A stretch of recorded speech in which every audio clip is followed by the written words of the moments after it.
قاضی اعجاز مالکی نے، شیخ عبدالحق محدث دہلوی نے، دیگر بزرگ جو سیرت نگار گزرے انہوں نے لکھا ہے کہ نبی پاک صلی اللہ علیہ وسلم کے اندر 100 مردوں سے زیادہ طاقت تھی. 100 مردوں سے زیادہ طاقت. اب جو بات کہنے لگا ہوں، جو نتیجہ دینے لگا ہوں، اس پر خاص توجہ آپ فرمائیں گے. ذرا فکری طور پر، نظریاتی طور پر ایک چیز کو سمجھیے. ہم سمجھتے ہیں کہ جوان لڑکا ہے جی جو مرضی کرے، عمر ہے جی. آپ ذرا بات پر غور کیجئے گا کہ حضور صلی اللہ علیہ وسلم میں طاقت 100 مردوں سے زیادہ ہے اور حیا کواری لڑکیوں سے بھی زیادہ ہے. ذرا اس بات کا تقابلی جائزہ کیجئے گا کہ طاقت 100 مرد سے زیادہ ہے لیکن حیا کواری لڑکی سے بھی زیادہ ہے. اس کا معنی یہ ہوا کہ جس ٹہنی کو پھل زیادہ لگ جاتے ہیں وہ جھکا کرتی. تو حیا تو حسن ہے، حیا تو آپ کو پاک صاف کرے گا، حیا تو آپ کو نرالا کرے گا، انوکھا کرے گا. وہ ہمارے ایک دانشور ہیں، تو انہوں نے مضمون لکھا، کئی باتیں بڑی پسند آتی ہیں. وہ کہتے ہیں کہ میری اہلیہ، ان کو بھی کسی نے مس گائیڈ کر دیا تھا، حالانکہ اچھی خاتون ہے، کسی نے مس گائیڈ کر دیا. تو وہ بھی سماجی اور ویلفیئر، اور یہ خواتین کو شوق ہوتا نا بننے کا، تو وہ بھی سماج کے اندر اچھا مقام تلاش کرنے کے موڈ میں آ گئی. تو کہیں ایک دن جانا تھا تو بڑی بن سور کے میرے ساتھ وہ گاڑی میں بیٹھ گئی. تو میں گاڑی میں، عورتوں کو یہ بھی مسئلہ ہوتا ہے نا کہ ہماری تعریف کرو، تو کئی دفعہ بعد مردوں بیچاروں کو جھوٹ بولنا پڑتا ہے، تو زبردستی کراتی ہے نا جی. تو اس میں گنجائش بھی دی ہے شریعت نے گنجائش دی ہے کہ کبھی بیوی کو راضی کرنے کے لیے خلاف واقعہ بات کرنی پڑے تو کر لینی چاہیے. تو وہ کراتی بھی ہیں. 3 موقع پر خلاف واقعہ بات کرنے کی اجازت ہے. واقعے کے خلاف بھی آپ بات کر سکتے ہیں، جنگ کے موقع پر 2 لوگوں کو صلح کرانے کے لیے اور بیوی کو راضی کرنے کے لیے کر لیں کوئی ایسی بات. بے شک اپنی طبیعت پہ جبر کر کے کر لے، گنجائش ہے، اجازت ہے. تو وہ کہتے ہیں جب وہ گاڑی میں میرے ساتھ بیٹھی بن سور کے، تو وہ تقاضا کرنے لگی کہ میں نے بڑے اچھے کپڑے پہنے ہیں پر آپ نے توجہ نہیں کرائی. تو سیانا بندہ تھا، وہ چاہ رہا تھا کہ میری خاتون سمجھ جائے. وہ کہتے ہیں مجھے پتا تھا کہ بیچاری مس گائیڈ ہو گئی ہے، دل کی بڑی اچھی ہے، سیانی ہے، لیکن اس کو کچھ خواتین نے، کچھ لوگوں نے مل کے اس کو ذہن غلط کر دیا ہے کہ سماج میں نکلو، باہر جاؤ، کام کرو، فلاں کرو، اپنی مرضی سے جیو. تو میرے ساتھ گاڑی میں بیٹھی کہیں جانے کے لیے، تو مجھ سے کہنے لگی کہ آپ نے میری طرف توجہ ہی نہیں کی، آپ نے کوئی ذکر ہی نہیں کیا کہ میں کیسی لگ رہی ہوں. تو کہتے ہیں میں نے اسے کہا کہ اگر تو ناراض نہ ہو تو پھر میں صحیح والی تعریف کر دوں. تو اس نے کہا کہ آپ کر دیں. تو کہتے ہیں میں نے درد سے اور خلوص سے اپنی بیوی سے کہا، خلوص کے ساتھ میں نے کہا میں تو روز گھر ہوتا ہوں، روز شام کو گھر ہوتا ہوں، اگر تو میرے لیے تیار ہوتی تو میں تیری تعریف کرتا، لیکن آج تو باہر جانے کے لیے تیار ہوئی، تو پھر ان سے تعریف کی امید رکھ جن کے لیے تو نے تیاری کی ہے. میرے لیے تیاری کرتی تو میں تو ہر شام تیرے پاس ہوتا ہوں. کہتے ہو میرے لفظوں میں درد تھا تو وہ بھی رو پڑی اور کہنے لگی آپ گاڑی روک دیں، مجھے باہر جا کے کسی کو راضی نہیں کرنا، میں نے اسے راضی کرنا ہے جس کو رب کریم نے میرا شوہر بنایا اور میرے لیے منتخب کیا ہے میرے ماں باپ کو. میں واپس لوٹتی ہوں. یہ ایک پہلو ہے سلگتا ہوا، اس کو سمجھا جائے. رسول کریم صلی اللہ علیہ وسلم عرب کی کواری لڑکیوں سے زیادہ حیا والے تھے. کواری لڑکیوں سے زیادہ حضور حیا فرمایا کرتے تھے. جب خانہ کعبہ کی مکہ شریف میں تعمیر ہو رہی تھی نا، اہل عرب اس کو تعمیر کر رہے تھے، تو نبی پاک صلی اللہ علیہ وسلم اپنے چچا حضرت عباس کے ساتھ خانہ کعبہ کی تعریف میں مصروف تھے. تو عرب کے لوگ چونکہ لمبا کرتا پہنتے تھے پیروں تک، تو نیچے اگر کسی وقت کوئی چیز نہیں بھی ہوتی تھی تو کسی کو وہ نظر نہیں آتی تھی، چونکہ پردہ رہتا تھا، لمبا کرتا پہنا ہوا ہوتا تھا. تو جب بچے، سرکار کی عمر مبارک بھی ابھی تھوڑی تھی، تو اس طرح بچے جب نکلتے تو وہ کئی دفعہ اپنی تہمت اتار دیتے نیچے سے، اور کوئی مزدوری کرنے لگتے تو 3-4 طے کر کے تہمت کی کندھے پہ رکھ لیتے. جس طرح کبھی دیہاتوں میں لوگ کپڑا سر پہ رکھتے تھے کہ اوپر اگر کوئی وزنی چیز رکھیں گے تو وہ تکلیف نہیں دے گی. نبی پاک صلی اللہ علیہ وسلم بھی سب لوگوں کے ساتھ خانہ کعبہ کی تعمیر میں شامل تھے. تو حضرت عباس رضی اللہ تعالیٰ عنہ نے کہا حضور سے، ابھی اعلان نبوت بھی نہیں فرمایا تھا، بھتیجے آپ بھی تامد اتاریے. یہ صحیح مسلم میں حدیث موجود ہے. اور اس کو کندھے پہ رکھ لیجیے، آپ اینٹیں اٹھا اٹھا کے لا رہے ہیں تو ذرا آپ کو تکلیف نہیں ہوگی. تو سرکار دو عالم صلی اللہ علیہ وسلم سے یہ بات کہی اور پھر جلدی سے حضور کی تہمت کو نکال کے نا، حالانکہ لمبا کرتا پہنا ہوا ہے، تو وہ جیسے ہی ان کے کندھے پہ رکھا اینٹیں رکھنے کے لیے تو سرکار تو زمین پہ گر گئے، بے ہوش ہو گئے، آنکھیں آسمان کی طرف. اور پھر حضور پکار رہے ہیں آزاری آزاری آزاری، میرا تامت دے دو، میرا تامت دے دو. کبھی کوئی شخص اس وجہ سے بھی بے ہوش ہوا ہے کہ میرے وجود سے کپڑا اتر گیا ہے؟ حالانکہ سرکار پر وہ بے ہوشی بھی نبی پاک کا وہ جو غلبہ ہے نا شرم و حیا کا، اس کی وجہ سے ہوئی. ورنہ تو حضور فرماتے ہیں کہ میری آنکھیں سو جاتی ہیں، دل تو میرا اس عالم میں بھی جاگتا رہتا ہے.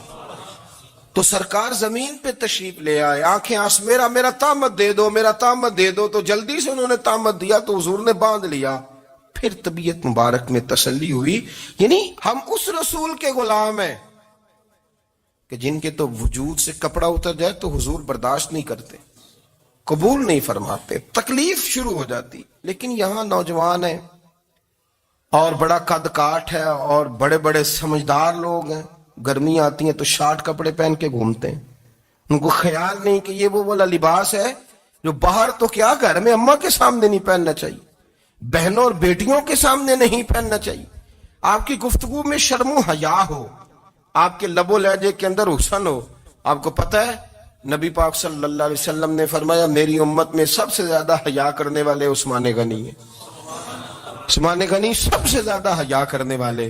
آپ فرمایا کرتے تھے جب سے حضور کا چہرہ دیکھا ہے میں نے کبھی اپنی شرمگاہ بھی نہیں دیکھی، میں نے آنکھوں کا وضو نہیں توڑا، اور جب سے حضور کے دست مبارک میں نے بیعت کے لیے سیدھا ہاتھ بڑھایا تو پھر سیدھا ہاتھ میں نے کبھی گندگی کو نہیں لگایا.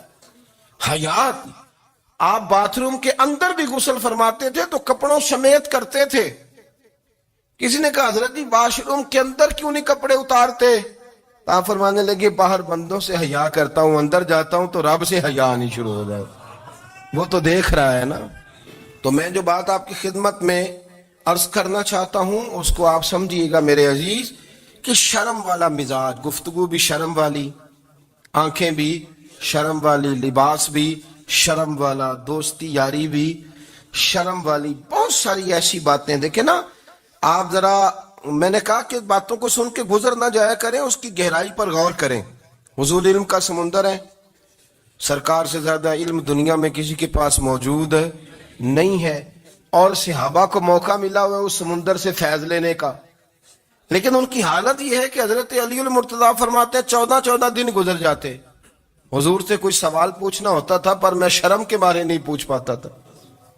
14 دن بخاری شریف میں موجود ہے. ایک دن نبی پاک صلی اللہ علیہ وسلم نے پوچھا صحابہ سے کہ وہ کون سا درخت ہے جس کے پتے نہیں گرتے، اور وہ درخت اس طرح ہے جس طرح مومن ہوتا ہے. وہ درخت میرے مومن کی طرح بتاؤ. حضرت عبداللہ ابن عمر فرماتے مجھے پتا تھا کہ وہ کھجور کا درخت ہے، لیکن چونکہ ابو بکر صدیق بھی بیٹھے ہیں، عمر فاروق بھی بیٹھے ہیں، مولا علی بھی بیٹھے ہیں، عثمان غنی بھی بیٹھے ہیں، اتنے جید لوگ بیٹھے ہیں، تو مجھے حیا آتی تھی کہ میں کیوں جواب دوں. کہتے سرکار نے کئی دفعہ پوچھا، لوگوں نے کئی اور درخت بتائے، پر فرمایا تمہارا جواب درست نہیں ہے. آپ حیا کے اس پہلو پر غور کریں کہ سوال کا جواب آتا ہے. سوال کا جواب، یعنی مجھے سوال کا جواب آتا اور پھر میں دوں نہ، مجھے بدعزمی نہ ہو جائے گی. یہ کیسے ممکن ہے کہ میری رات گزر جائے، مجھے پتا بھی تھا اور میں نے بتایا نہیں. بہت سارے لوگ آ کے بہت ساری باتیں بتاتے ہیں، بہت ساری باتیں وہ سمجھاتے ہیں، تو ہم غور سے ان کا چہرہ دیکھنے لگ جاتے ہیں، کہتے ہیں یار اس کا تو دعویٰ تھا کہ میں سمجھنے آتا ہوں، تو یہ تو ہمیں سمجھا رہا ہے. چلو الحمدللہ ہم سمجھنے کو تیار ہے. لیکن میرے عزیز پتہ بھی ہے جواب کا، علم بھی ہے، لیکن فرماتے ہیں میری حیا نے مجھے اجازت نہ دی کہ میں جواب دوں. آپ فرماتے ہیں پھر حضور سے صحابہ نے عرض کی کہ یا رسول اللہ آپ ہی بتا دیں وہ درخت کون سا ہے. تو حضور نے فرمایا بھئی وہ کھجور کا درخت ہے. تو آپ فرماتے ہیں میں دل ہی دل میں کہہ رہا تھا کہ الحمدللہ میرا جواب درست ہے. حالانکہ میں نے جواب دیا ہی نہیں. تو لفظوں میں حیا، جملوں میں حیا، آنکھوں میں حیا، اٹھنے میں حیا، بیٹھنے میں حیا، چلنے میں حیا ایک خوبصورت حسن ہے. اور نبی پاک صلی اللہ علیہ وسلم نے فرمایا جب تو بے حیا ہو جائے نا پھر تو آزاد ہے، پھر تو جو مرضی کا، پھر تو جو. اس لیے بزرگ جب کسی کو بے حیا کہتے تھے نا،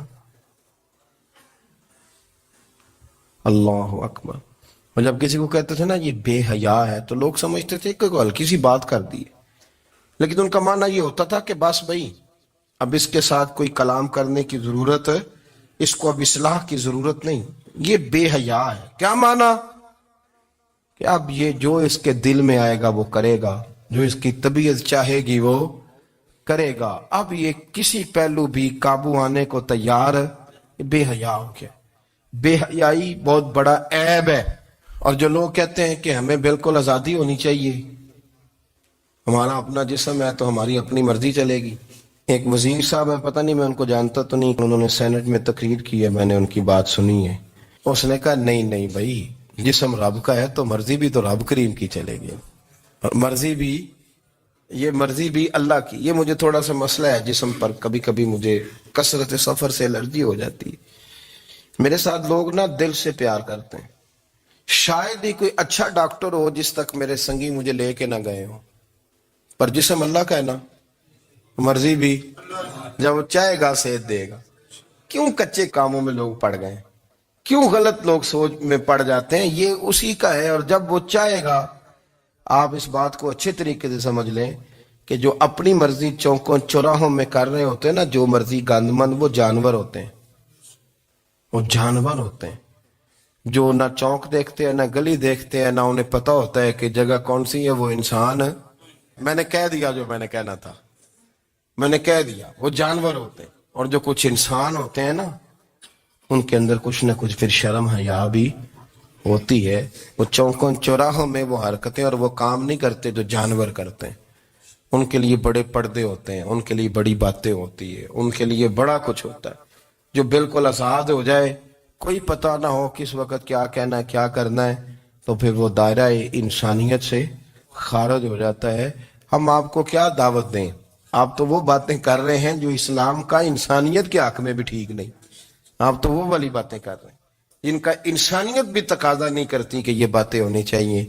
لیکن ایک بات، میں تو جذباتی نہیں ہوتا، میں بڑے غور سے چیزوں کو دیکھتا ہوں، سنتا ہوں. اور نہ میں ان موسمی مینڈکوں کی، وہ مجھے رات ایک صاحب کہنے لگے جی بڑے بڑے مولوی ایک بندے کے ساتھ بیٹھے ہوئے ہوتے تھے اور وہ روزے میں بڑے بڑے درس دیتا تھا تو وہ بھی فلانی حرکتیں کر رہا ہے. تو میں نے کہا ہم نے تو پرانا کہا تھا کہ موسمی مینڈک ہے، تو پرانے کہہ رہے ہیں کہ اداکار ہے.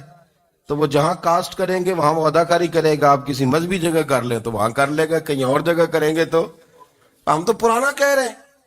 تو کسی کو کبھی سمجھ آتی ہے تو کسی کو کبھی اور جگہ جا کے سمجھ آتی ہے. ہم ان لوگوں سے پریشان نہیں ہوتے. کیوں؟ سن لیں، کوئی مایوسی نہیں. ان کے اندر جتنا زور ہے وہ لگائیں. یہ ملک بنا ہے رسول اللہ کے نام پہ، یہ اللہ نے تحفہ دیا ہے امت مسلمہ کو. یہ نبی پاک کے نام پہ بنا ہے تو یہاں جھنڈا بھی وہی والا بلند ہونا ہے جو مدینے والے رسول کا جھنڈا ہے، اور یہاں وہی کام چلے گا جو نبی پاک نے بیان فرمایا. تو اس طرح کئی لوگ آتے ہیں، وہ شور شار کرتے ہیں، چلے جاتے ہیں. اتنے نہ پریشان ہوا کریں. بہت سارے لوگ تو بیچارے اس قابل بھی نہیں ہے کہ ان کا نام لیا جائے.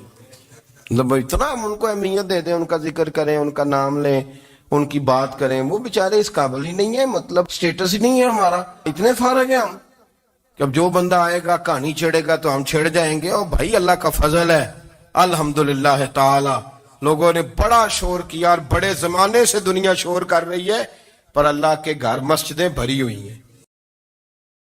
یہ جو بچیوں کو بچے مس گائیڈ کرتے ہیں، انہیں بڑے بڑے خواب دکھاتے ہیں، وہ بیچاری ماں باپ کو چھوڑ کے، بہن بھائی کو چھوڑ کے اس کے ساتھ شادی کرتی ہے. پھر جو اس کا بعد میں حشر ہوتا ہے، آپ ادلیاں نو سردار پہن تکے تے شرما والیاں نو جھوٹے ڈولیاں دے. پھر وہ بیچاری ماں باپ رکھتے نہیں، وہ ظلم کرتا ہے تو کتنی بڑی تکلیف میں وہ بچی آ جاتی. نازک شیشی ہوتی ہے نا تو ٹوٹ جاتی.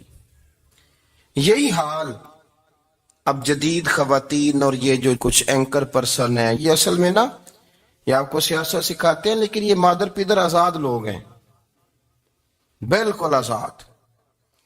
یہ تو علماء شور نہ کریں، بات نہ کریں، گفتگو نہ کریں، مشائخ بات نہ کریں، اور یہ جو کچھ سنجیدہ اور دینی طبقہ ہے یہ کوئی شور نہ کرے، یہ تو روڈوں پہ ننگے ہو کے آ جائیں معاذاللہ۔ خوفناک نظریہ رکھتے ہیں یہ لوگ۔ عورت کو کہتے ہیں تیرے حقوق ہم تجھے لے کے دیں گے، مثلاً وہ کون سا حق ہے جو تم نے لے کے دینا ہے؟ میرے نبی کریم صلی اللہ علیہ وسلم اس کو بیٹی بھی بنایا ہے، اس کو بہن بھی بنایا ہے، اس کو ماں بھی بنایا ہے، اسے بیوی کا عالی شان رتبہ بھی عطا فرمایا ہے۔ اور چونکہ بیٹی کا بھی حق بڑا بیان کیا جاتا ہے، بہن کا بھی، ماں کا بھی، اور بیوی کے معاملے میں لوگ سمجھتے ہیں کہ زیادہ بات نہیں کرنی چاہیے، شاید مسئلہ خراب ہو جائے۔ حالانکہ نبی پاک صلی اللہ تعالی علیہ وسلم نے بیوی کے بارے میں پتہ کیا فرمایا؟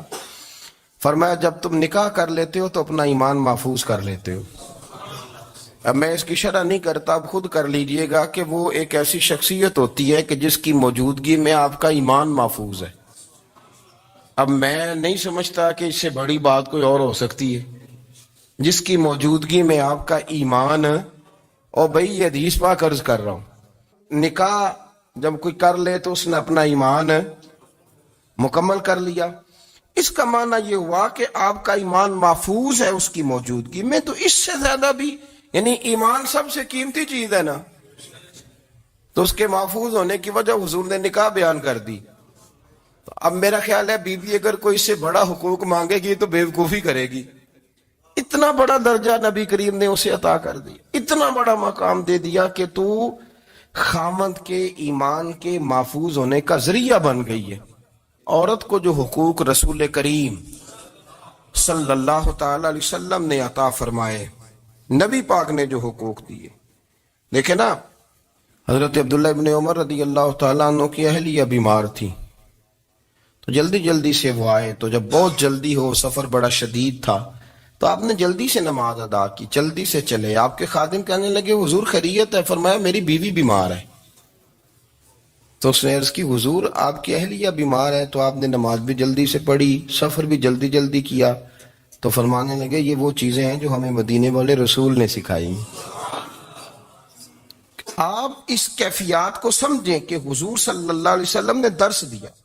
اور پھر ایک اور بہت بڑی بات، یہ فضیلت کسی اور کو نہیں دی، جو عورت کو حضور نے فضیلت دی، یہ فضیلت کسی اور کو نہیں دی۔ کبھی حضور نے فرمایا کہ تمہارا ابا تمہارے ساتھ بہت سخت رویہ کرے تو تم نے اس کو اس سختی پر داد دینی ہے؟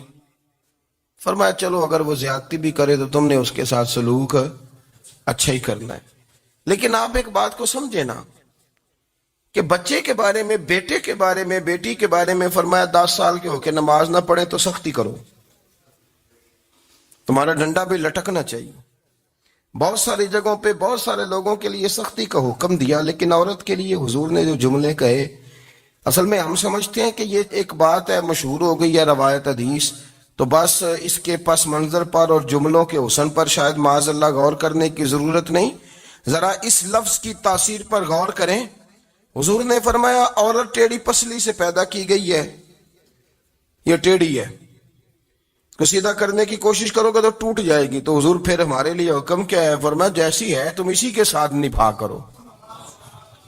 آپ سمجھیں کہ اتنا محفوظ حضور نے درجہ دے دیا بی بی کو، اتنا محفوظ کہ فرمایا غلطی بھی ہو تو میرے غلاموں تم اس کے ساتھ نبھا کرو، گزارا کر لو۔ کو کیا اور حق چاہیے عورت کو، جس کو اس کی غلطیوں سمیت نبی پاک نے قبول کرنے کا حکم دے دی کہ اس کی کمزوریوں سمیت قبول کر لو۔ اب اس کو اور کیا، کوئی کمزوریوں سمیت قبول کرتا ہے؟ کبھی آپ دکان پہ بیٹھے ہو تو آپ کہیں بھی اس میں یہ بھی غلطی، میرے مال میں یہ بھی کمزوری ہے، یہ بھی کمزوری ہے، یہ بھی کمزوری ہے، تو کر لے قبول؟ کرتا ہے کوئی؟ کوئی شخص ایسا ہو جو کسی چیز کی کمزوریاں بیان کر کے کہ اسے قبول کرو؟ پر رسول کریم صلی اللہ تعالی علیہ وسلم نے نا ہمیں سبق دیا، حضور نے ہمیں درس دیا، نبی پاک نے ہمیں پیغام دیا۔ فرمایا یہ ٹیڑھی ہے، سیدھی کرنے کی کوشش کرو گے تو بیچاری ٹوٹ جائے گی، تو اس کے ساتھ نبھا کر جاؤ۔ آپ میری بات کو سمجھیے گا۔ چلے میں اس پر ایک اور بخاری مسلم کی حدیث پڑھتا ہوں۔ حضرت سلمان فارسی رضی اللہ تعالیٰ عنہ اور حضرت ابو دردہ کے درمیان بھائی چارہ تھا۔ مکے سے مدینے جب لوگ آئے تو حضور نے بھائی بھائی بنایا تھا، ان کے درمیان بھائی چارہ تھا، تو ابھی پردے کی آیات نازل نہیں ہوئی تھیں تو لوگ ایک دوسرے کی طرف جاتے تھے۔ حضرت سلمان فارسی رضی اللہ تعالیٰ عنہ حضرت ابو دردہ رضی اللہ تعالیٰ عنہ کے گھر میں تشریف لے گئے تو دیکھا کہ ان کی بیوی بڑی غمگین بیٹھی ہیں۔ تو ہم نے فرمایا بہن کیا ہوا؟ تو کہنے لگی تمہارے بھائی کو دلچسپی کوئی نہیں رہی، ہر روز روزہ رکھ لیتا ہے اور ساری ساری رات نفل پڑھتا ہے۔ حضرت سلمان فارسی کہنے لگے ٹھیک ہے کر لیتے ہیں بندوبست۔ نماز دین ہے کہ نہیں؟ دین ہے نا یہ چیزیں۔ لیکن حضرت سلمان فارسی جناب ابو دردہ سے کہنے لگے آج میں نے تیرے گھر میں رہنا رات کو، کیونکہ وہ تو ساری رات نماز پڑھتے تھے، نفل پڑھتے تھے۔ انہوں نے کہا ٹھیک ہے، ایک بستر لا کے بچھا دیا حضرت سلمان فارسی کے لیے۔ سلمان فارسی فرمانے لگے دوسرا بھی لا۔ کہا وہ کیا کرنا ہے؟ فرمانے لگے تو نے بھی سونا ہے، میں نے بھی سونا ہے، تو نے بھی سونا ہے، عشاء پڑھیں گے اور پھر دونوں سوئیں گے۔ کہا میں نے تو نماز پڑھنی ہے۔ فرمایا تہجد کے وقت اٹھ کے پڑھیں گے، اللہ کے رسول بھی رات آخری حصے میں جا کے نماز پڑھتے۔ ادھر ساتھ سلا لیا، وہ تھوڑی کو دیر سوئے، اب عادت تھی ساری رات اٹھنے کی، ذرا اٹھنے لگے بستر سے تو حضرت سلمان فارسی فرمایا چپ کر کے سو جا، اور بڑی رات پڑی ہوئی، چپ کر کے سو جا۔ وہ لیٹ گئے، پھر اٹھنے لگے تو فرمایا سو جا چپ کر کے، بڑا ٹائم ہے۔ سحری کے وقت اٹھے، نفل پڑھے، ان کا ارادہ تھا روزہ رکھنے کا، تو فرمانے لگے کل رکھا تھا نا نفلی روزہ؟ جی رکھا تھا، پرسوں بھی رکھا تھا، ترسوں بھی رکھا تھا۔ فرمایا آج نہیں رکھنا، آج میں تیرا مہمان ہوں، سارا دن کٹھے مل کے روٹیاں کھائیں گے، آج نہیں روزہ رکھنا۔ سلا دیا۔ اب حضرت ابو دردہ رضی اللہ تعالیٰ عنہ کہہ تو کچھ نہ سکے، پر کہنے لگے سلمان تم پتہ تم کیا کر رہے ہو، نہ تم نے مجھے رات اٹھ کے زیادہ نفل پڑھنے دیے، سویرے روزہ نہیں رکھنے دیا۔ تو حضرت سلمان فارسی کہنے لگے کوئی لمبی بات تو نہیں نا، چلتے ہیں نا ابھی فجر میں مسجد نبی میں، تو نبی پاک کو بتاتے ہیں۔ سرکار دو عالم علیہ السلام کی خدمت میں تو اپنی بات کرنا، میں اپنی کروں گا، حضور نتیجے کا اعلان فرما دیں گے، بات طے ہو جائے گی۔ حاضر خدمت ہوئے، عرض کی یا رسول اللہ صلی اللہ تعالی علیہ وسلم یہ ساری رات نفل پڑھتے ہیں، ہر روز روزہ رکھتے ہیں، ان کی اہلیہ غمگین بیٹھی ہیں، حکم فرمائیں۔ تو نبی پاک صلی اللہ علیہ وسلم نے فرمایا پھر ہوا کیا؟ یا رسول اللہ میں نے رات سلایا ہے، سحری میں اٹھایا ہے، سویرے روزہ نہیں رکھنے دیا۔ نبی پاک نے فرمایا سلمان فارسی نے ٹھیک کیا، سلمان فارسی نے ٹھیک کیا۔ پھر حضور نے فرمایا، نبی کریم نے فرمایا ابو دردہ تیرے اوپر اگر اللہ کا حق ہے، اس کے رسول کا حق ہے، دین کا حق ہے، تو فرمایا تیری آنکھ کا بھی تیرے اوپر حق ہے، تیرے وجود کا بھی تیرے اوپر حق ہے۔ یہ حضور نے فرمایا تیرے بچوں کا بھی تیرے اوپر حق ہے، تیری بیوی کا بھی تیرے اوپر حق۔ اس حق کو بھی سمجھے، حقوق اللہ بھی ہیں، پر تیری آنکھ کا بھی تیرے اوپر، کیا مانا کہ تیری آنکھ سونا چاہتی ہے تو اسے سلا بھی، تیرے وجود کا بھی تیرے اوپر حق ہے، تو تیرا وجود آرام کرنا چاہتا ہے تو اسے آرام بھی کرا۔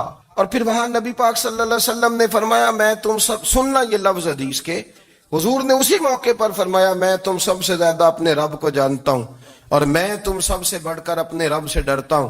حضور فرمانے لگے میں روزہ بھی رکھتا ہوں، افطار بھی کرتا ہوں، یعنی کبھی رکھتا ہوں اور کبھی نہیں رکھتا۔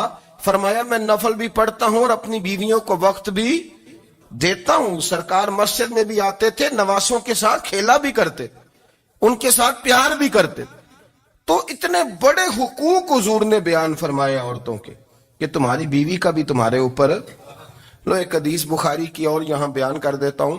ایک شخص نے آ کے عرض کی یا رسول اللہ صلی اللہ تعالی علیہ وسلم جہاد کے لیے تیاری ہو گئی ہے، صفیں بن رہی ہیں، مجاہدین کی تیاری ہے، تو میرا بھی نام لکھ دیا گیا ہے مجاہدوں کی لسٹ میں، لیکن یا رسول اللہ صلی اللہ تعالی علیہ وسلم میری بیوی نے حج کی تیاری کر لی ہے اور میرے دوستوں نے، صحابہ نے میرا نام مجاہدین کی لسٹ میں لکھ دیا، تو میرے لیے کیا حکم ہے؟ یہ بخاری مسلم ہے۔ تو نبی پاک صلی اللہ تعالی علیہ وسلم نے فرمایا جہاد پہ کوئی اور چلا جائے گا تو بیوی کے ساتھ حج کرنے جا، اسے محرم کی ضرورت ہے، وہ تیرے بغیر کیسے جائے گی؟ مجاہدین کو تو اور مجاہد مل جائے گا، پر تو اپنی بیوی کے ساتھ جانا۔ نبی پاک صلی اللہ علیہ وسلم نے مرد کو محافظ بنایا ہے، عورت کو مرد کا قیدی نہیں بنایا بلکہ عورت کو حفاظت عطا کی اور مرد کو اس کا محافظ بنایا. اب بچیاں آزاد ہونا چاہتی ہیں اور آزادی بھی وہ والی کہ جو بنیادی طور پر آزادی نہیں فحاشی ہے. میں نے بہت پہلے کہا ہے کہ اسلام بیٹیوں کو قیمتی سمجھتا ہے. جس بندے کے پاس 20 تولے سونا ہو وہ چوک میں لے کے نہیں آتا, وہ قیمتی چیز ہے, اس نے چھپا کے رکھی ہوتی ہے. تو جو نبی پاک صلی اللہ علیہ وسلم کا کلمہ پڑھنے والے بیویاں, اسلام انہیں قیمتی سمجھتا ہے. کہتا ہے کہ تم قیمتی ہو لہذا گھر کے اندر رہو, تم باہر نہ ہو. لیکن عورتیں ہیں کہ ان کو بلا وجہ لوگ خراب کر دیتے ہیں اور بلا وجہ وہ اس مغالطے کا شکار ہو جاتی ہیں.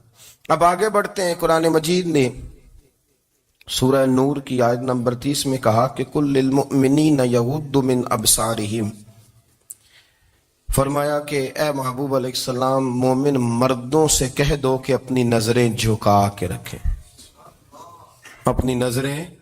اور اگلی آیت میں فرمایا وَقُلْ لِلْمُؤْمِنَاتِ يَغْضُضْنَ مِنْ أَبْصَارِهِنَّ, فرمایا کہ اے محبوب مومن عورتوں سے بھی کہہ دو کہ اپنی نظریں جھکا.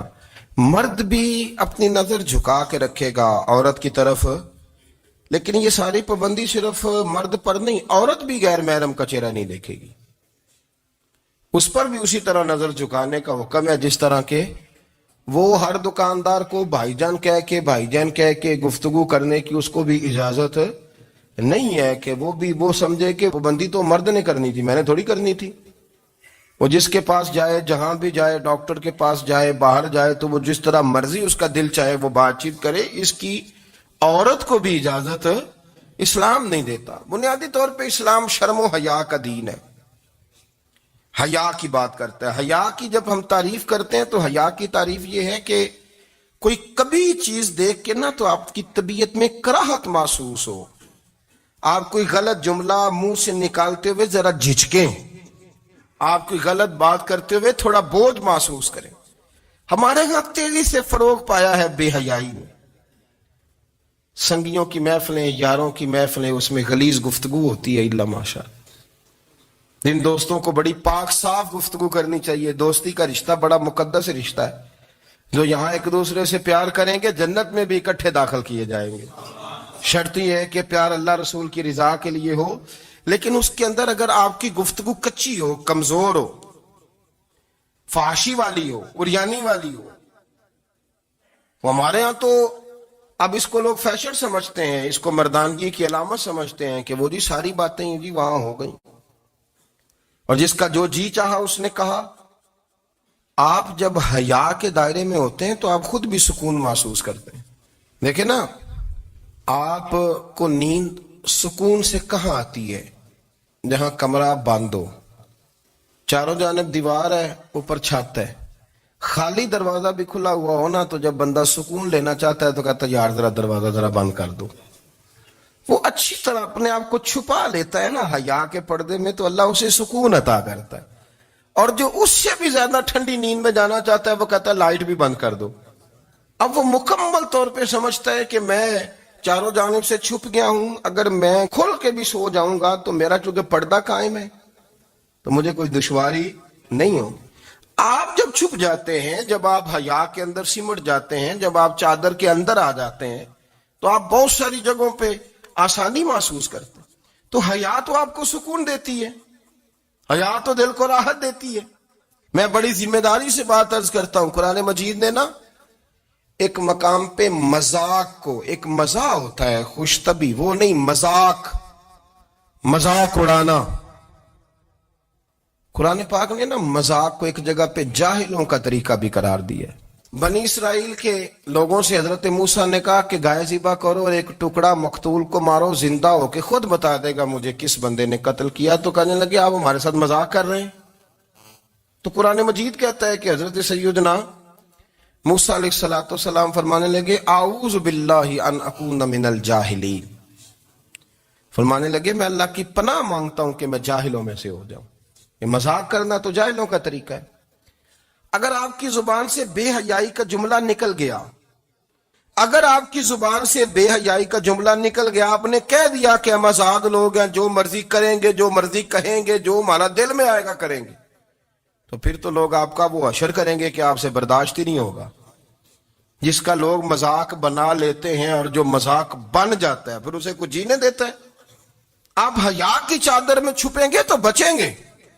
اگر آپ نے اپنا مذاق بنوا لیا یہ کہہ کے کہ میں نے مرضی کرنی ہے، پھر یاد رکھنا چھپنے کو جگہ نہیں ملے گی، پھر تکلیف میں آ جائیں گے، پھر بہت بڑی اذیت کا شکار ہو جائیں. شرم و حیا، عرب کے اندر جو کنواری لڑکیاں تھیں ان میں بڑی حیا ہوتی تھی. الحمدللہ میں بڑے فخر سے کہتا ہوں کہ میرے پنجاب کی، میرے پاکستان کی بیٹیاں بھی 20 دفعہ ان کا ابا کہے تیری شادی کرنی ہے تو وہ آنکھ نہیں اٹھا پاتی آج بھی. یہ تو وہ چند لوگ ہیں جو کہتے ہیں ہم ہائی کلاس ہو گئے، ہمیں نہیں پتا کہ وہ روشن خیال ہو گئے ہیں کہ روغن خیال ہو گئے، پتہ نہیں کدھر چلے گئے. ورنہ ہماری بیٹیاں آج بھی جب ان سے ان کا باپ، ان کی ماں بات کرتی ہے تیری شادی کی تو وہ تو شرم کے ساتھ پچھلے سے پچھلے کمرے میں چھپتی ہیں. یہ اللہ نے فضل کیا ہوا ہے اس ملت پر. تو عرب کی لڑکی بڑی حیا والی ہوتی تھی، اس سے کوئی بات کرنی پڑتی تھی تو 20 دفعہ بات کی جاتی، پھر بھی وہ عورت چھپتی پھرتی تھی. حضرت عائشہ صدیقہ رضی اللہ